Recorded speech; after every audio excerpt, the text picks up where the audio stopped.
Bismillahirrahmanirrahim. Assalamualaikum warahmatullahi wabarakatuh. Alhamdulillahillazi arsala rasulahu bil huda wa dinil haqq liyudhhirahu ala dini kullihi wa kafa billahi syahidah. Asyhadu an la ilaha illallah wa asyhadu anna Muhammadar Rasulullah la nabiyya ba'da amma ba'du. Allahumma shalli ala Muhammad wa ala ali Muhammad. Yang terhormat Ibu Dr.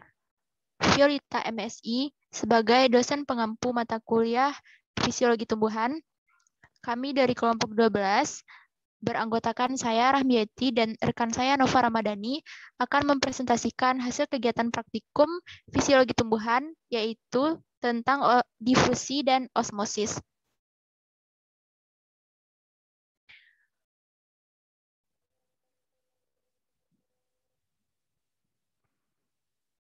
Baiklah, untuk yang pertama, saya akan mempresentasikan hasil kegiatan praktikum saya tentang difusi dan osmosis.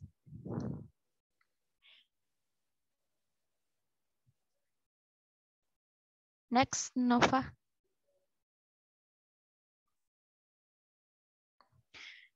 Pada praktikum ini,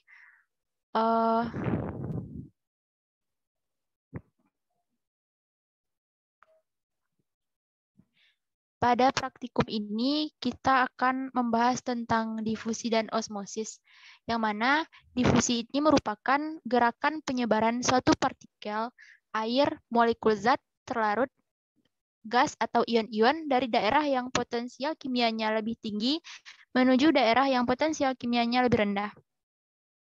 Selanjutnya, osmosis merupakan proses difusi dengan melewati membran yang terjadi karena adanya perbedaan konsentrasi antara larutan sebelah menyebelah dari membran.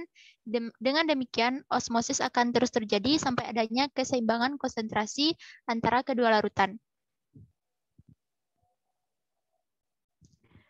Tujuan dari praktikum ini yaitu untuk mengamati terjadinya difusi dan menghitung kecepatan difusi secara sederhana, mengetahui pengaruh konsentrasi larutan terhadap kecepatan difusi, dan mengamati terjadinya osmosis. Waktu dan tempat pelaksanaan praktikum ini pada hari Jumat 17 September 2021, waktu 13.20 sampai 15.50. Tempatnya di rumah di Tilatangkamang, Kabupaten Agam. Adapun alat dan bahan yang diperlukan untuk kegiatan mengamati proses difusi dan osmosis ini, yang pertama untuk difusi, alat yang diperlukan 2 buah wadah kaca, 2 pipet kecil, dan penggaris. Bahan yang diperlukan pewarna dan air panas serta air biasa. Selanjutnya, alat yang dibutuhkan untuk kegiatan osmosis ada sendok, gelas, wadah, pisau, dan penggaris. Bahan yang diperlukan yaitu kentang, air, dan sirup.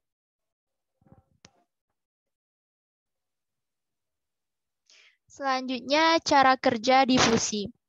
Yang pertama, menuangkan air biasa ke wadah kaca pertama secukupnya. Yang kedua, menuangkan air panas ke wadah kaca kedua secukupnya. Di sini saya menggunakan lebih kurang 1 gelas putih kaca air. Selanjutnya, mengambil pewarna kue atau sirup dengan pipet kecil, kemudian meneteskan 1 tetes ke wadah kaca masing-masing. Di sini saya menggunakan pewarna kue. Setelah itu, memperhatikan gerak difusi pewarna ke dalam air. Selanjutnya, mengukur diameter sebaran difusi molekul tersebut. Yang selanjutnya, mencatat waktu yang dibutuhkan pewarna untuk mencapai diameter 1 cm. Serta mencatat interval waktu 5 menit selama 15 menit. Berikut ini gambar-gambar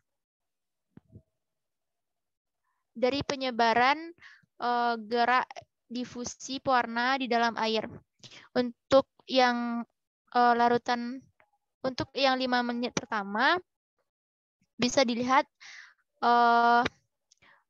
kecepatannya lebih cepat yang menggunakan air panas.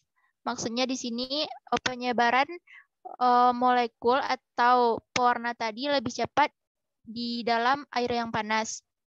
Di sini terletak di sebelah kiri. Selanjutnya. Nah, kemudian diulangi lagi percobaan untuk mendapatkan kecepatan rata-rata difusi pewarna kue di dalam air. Di sini didapatkan diameter pewarna di dalam air panas untuk waktu 15 detik itu 3,5 cm, sedangkan untuk penyebaran di air yang biasa 2 cm dengan waktu yang sama 15 detik.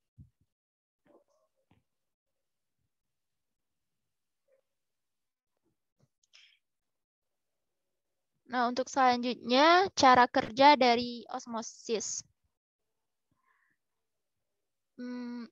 Pertama, kita sediakan dulu alat dan bahan yang diperlukan untuk melakukan kegiatan osmosis ini. Langkah kedua yaitu mengupas kentang, lalu melubangi kentang menyerupai cawan menggunakan pisau. Selanjutnya, meletakkan kentang ke dalam wadah. Seperti yang sudah ada pada gambar, kentangnya dibuat sedemikian rupa menyerupai sebuah wadah.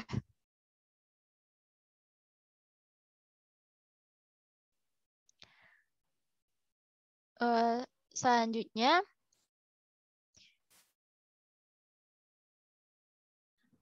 langkah selanjutnya yaitu memasukkan sirup ke dalam kentang sampai tinggi setengah dari tinggi kentang. Selanjutnya dimasukkan air ke dalam wadah. Setelah itu diukur tinggi awal larutan sirup di dalam kentang. Dan diukur pula tinggi awal larutan air di dalam wadah. Next. Nah, selanjutnya diukur tinggi sirup di dalam kentang setelah 30 menit. Kemudian diukur tinggi air dalam wadah setelah 30 menit. Dilakukan kegiatan yang sama, mengukur tinggi air, maksudnya mengukur tinggi sirup di dalam kentang setelah 40 menit dan mengukur tinggi air di dalam wadah setelah 45 menit. Kemudian dicatat semua hasil pengukuran tersebut.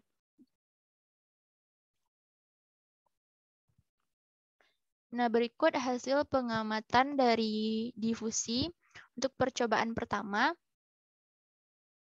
Dalam waktu 5 menit, diameter zat cair atau di sini menggunakan pewarna di dalam air panas itu 5 cm. Untuk diameter larutan pewarna kue di dalam air biasa itu 3,5 cm. Setelah 10 menit, diameter pewarna di dalam air panas itu 6 cm, kemudian di air biasa itu 4,5 cm. Setelah 15 menit, bertambah diameter pewarna di dalam air panas 6,5 cm, kemudian di wadah air biasa menjadi 5 cm.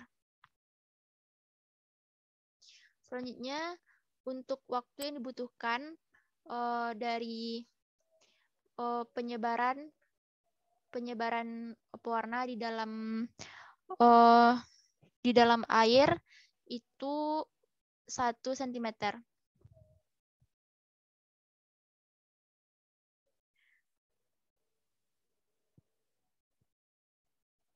Selanjutnya hasil pengamatan osmosis.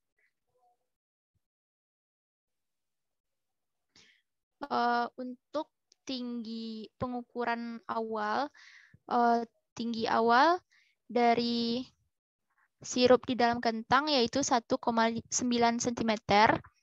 Untuk air di dalam wadahnya 2,3 cm.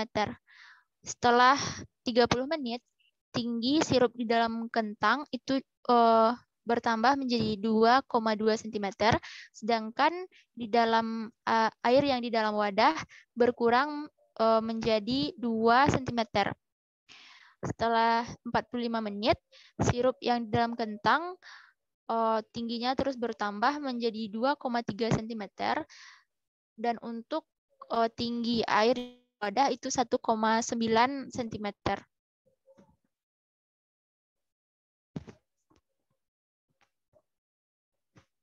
Nah, lanjut ke pembahasan. Di praktikum kali ini, kita mengamati peristiwa osmosis dan difusi yang sederhana dilakukan di rumah dengan peralatan yang sederhana. Untuk mengamati peristiwa difusi, sampel yang digunakan yaitu pewarna kue atau bisa juga dengan sirup. Di sini saya menggunakan pewarna kue, sedangkan bahan yang digunakan untuk osmosis yaitu kentang. Selanjutnya, percobaan kegiatan difusi ini dilakukan sebanyak 2 kali. Kegiatan pertama digunakan untuk melihat penyebaran zat terlarut, yaitu pewarna. Kegiatan yang kedua untuk melihat kecepatan penyebaran zat terlarut atau pewarna di dalam air. Nah, selanjutnya pada difusi zat cair, di dalam zat cair diteteskan pewarna makanan pada 2 air yang berbeda, yaitu air panas dan air biasa. Masing-masing diberi 1 tetes pewarna. Ternyata setelah diamati, tetesan pewarna pada air yang panas lebih cepat menyebar dibandingkan dengan air biasa. Hanya butuh waktu sekitar 0,2 detik, sedangkan pada air biasa lebih lama, yaitu 0,5 detik. Hal ini sesuai dengan pendapat Kuswanto 2014 yang menyatakan bahwa ada beberapa macam faktor yang dapat mempengaruhi laju difusi, yang mana salah satunya adalah suhu. Semakin tinggi suhu, partikel mendapatkan energi untuk bergerak dengan lebih cepat, maka semakin cepat juga kecepatan difusinya. Ini sudah dibuktikan dengan kegiatan praktikum difusi ini. Ada beberapa faktor yang mempengaruhi kecepatan difusi. Yang pertama, ukuran partikel. Semakin kecil ukuran partikel, semakin cepat pula partikel itu akan bergerak, sehingga kecepatan difusi semakin tinggi. Yang kedua, ketebalan membran. Semakin tebal membran, semakin lambat kecepatan difusi.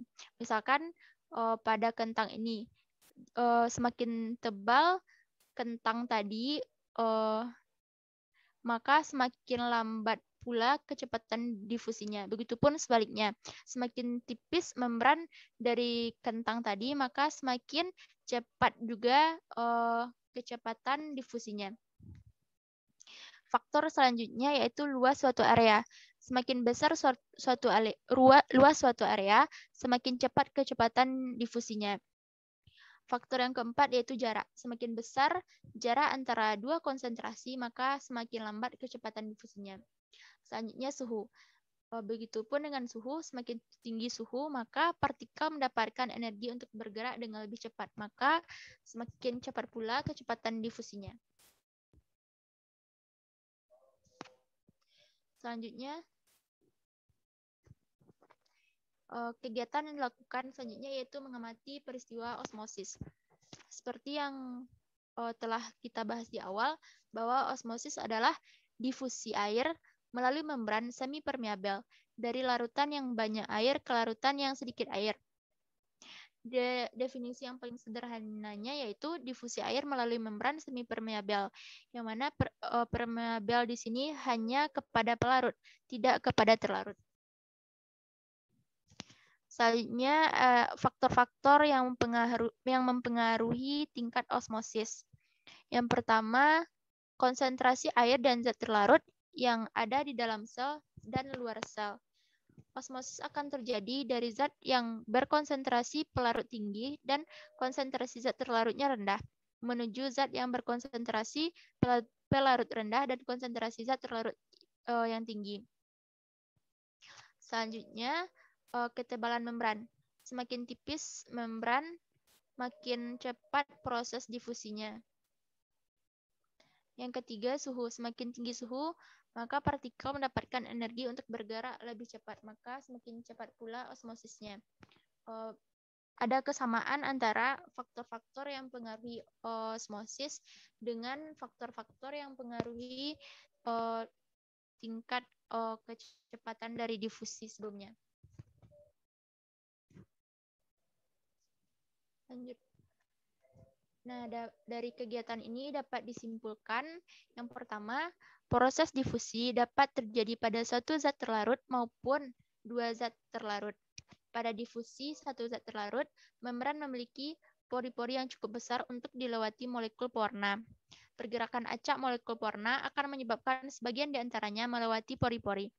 Pewarna berdifusi dari tempat yang konsentrasinya tinggi ke tempat yang konsentrasinya rendah. Yang kedua, ada beberapa macam faktor yang dapat mempengaruhi laju difusi, yang mana salah satu faktornya adalah suhu. Semakin tinggi suhu, partikel mendapatkan energi untuk bergerak dengan lebih cepat, maka semakin cepat juga kecepatan difusinya. Selanjutnya, proses osmosis merupakan contoh pengangkutan secara pasif. Osmosis pasif merupakan proses pemindahan partikel air dari konsentrasi rendah ke konsentrasi tinggi melalui membran semipermeabel. Membran semipermeabel adalah selaput pemisah yang hanya bisa ditembus oleh air dan zat tertentu. Secara umum, membran tersebut permeabel terhadap air dan zat-zat kecil dan tidak beratan. Misalnya, molekul air dapat bergerak melewati dinding sel. Osmosis memberikan cara yang mudah bagi transport air keluar atau masuk sel. Proses osmosis akan berhenti ketika kedua larutan mempunyai konsentrasi yang sama dengan isotonik.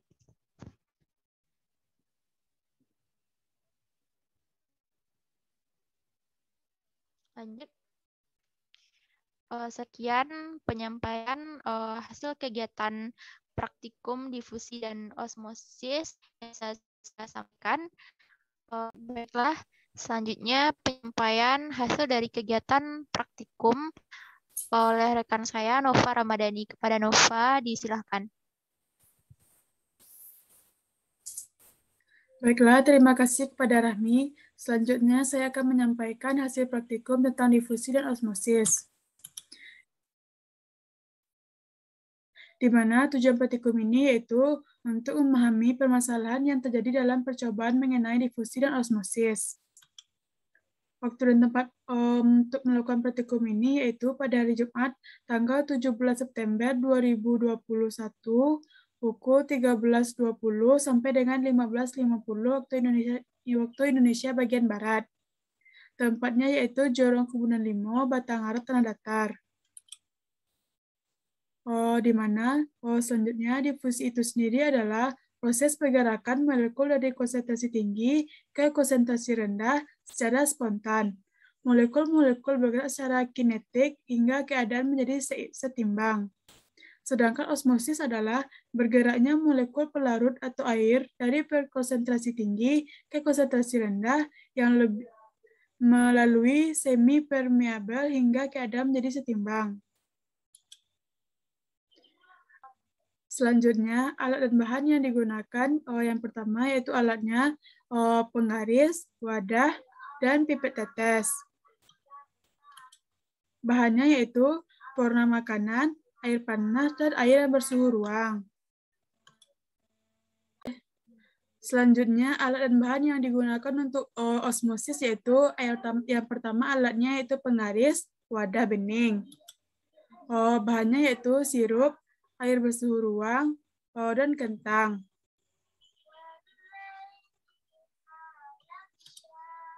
Cara kerja difusi yaitu satu, menyiapkan air dan wadah satu wadah berisi air panas dan air yang bersuhu ruang.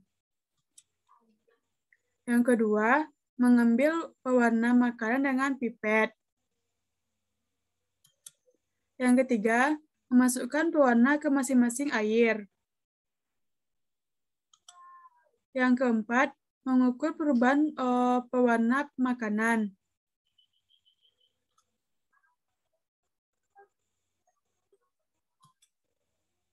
Cara kerja osmosis yang pertama, mengupas kentang lalu membentuk seperti mangkok.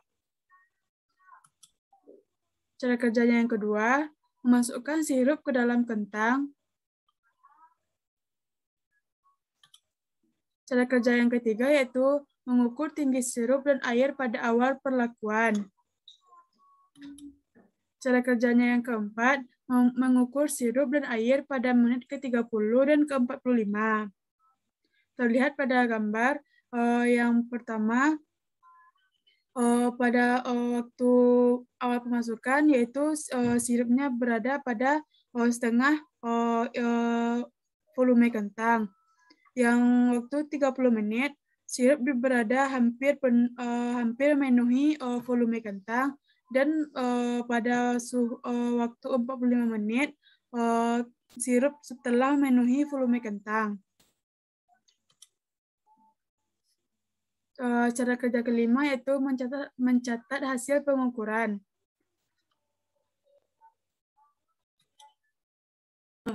Hasil pengamatan difusi. Pada 5 menit pertama, panjang pewarna pada air panas yaitu sepanjang 3 cm, sedangkan air bersuhu ruang sepanjang 3 cm. Sedangkan pada menit ke-15, panjang penyebaran pewarna pada air panas menjadi 5,7 cm dan pada air bersuhu ruang menjadi 5 cm. Hasil pengamatan pada osmosis yaitu ketinggian sirup pada awalnya itu 2,5 cm, sedangkan air 3 cm. Pada menit ke-30, sirup menjadi 3,5 cm dan air menjadi 2,5 cm. Pada 45 menit, sirup menjadi 3,7 cm dan air menjadi 2,3 cm. Pembahasannya yaitu, pada percobaan difusi yang saya lakukan, terjadi perbedaan penyebaran pewarna makanan yang berada dalam air panas dengan air yang bersuhu ruang. Pada air panas, penyebaran warna tidak beraturan dan ketebalan pewarnanya merata. Pada air yang bersuhu ruang, warnanya menyebar lebih teratur dan warna pada bagian tepinya lebih pudar daripada bagian tengahnya.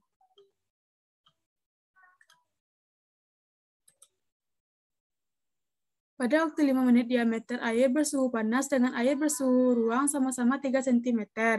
Pada waktu 15 menit, pada suhu panas berdiameter 5,7 cm dan pada bersuhu ruang menjadi 5 cm. Percobaan osmosis yang saya lakukan pengukuran tinggi sirupnya 2, cm dan airnya setinggi 3 cm. Pada menit ke-30, sirupnya menjadi bertambah yaitu menjadi 3,5 cm dan airnya menjadi 2,5 cm. Pada menit ke-45, sirup menjadi 3,7 cm dan air menjadi 2,3 cm. Kesimpulannya yaitu yang pertama, osmosis merupakan proses perpindahan molekul-molekul pelarut dari konsentrasi pelarut tinggi ke konsentrasi pelarut yang lebih rendah melalui membran diferensial permeabel. Yang kedua, air di luar kentang berpindah ke dalam kentang. Yang ketiga, pada air panas setelah pewarna diteteskan, pewarna mengendap kemudian menyebar ke atas hingga tercampur rata menjadi larutan isotonis. Hal ini menandakan peristiwa difusi. Yang keempat, pada air bersuhu ruang, setelah pewarna diteteskan, pewarna mengendap kemudian menyebar ke atas tetapi tidak tercampur dengan rata. Masih ada pewarna yang mengendap. Sekian hasil pengamatan praktikum osmosis dan difusi saya kembalikan kepada moderator. Baiklah, terima kasih Nova yang sudah menyampaikan hasil kegiatan praktikumnya. Baiklah Ibu dan rekan-rekan semua, sekian hasil penyampaian dari hasil kegiatan praktikum kami. Mohon maaf jika ada kesalahan ataupun kekeliruan. Kami sudahi dengan Assalamualaikum warahmatullahi wabarakatuh.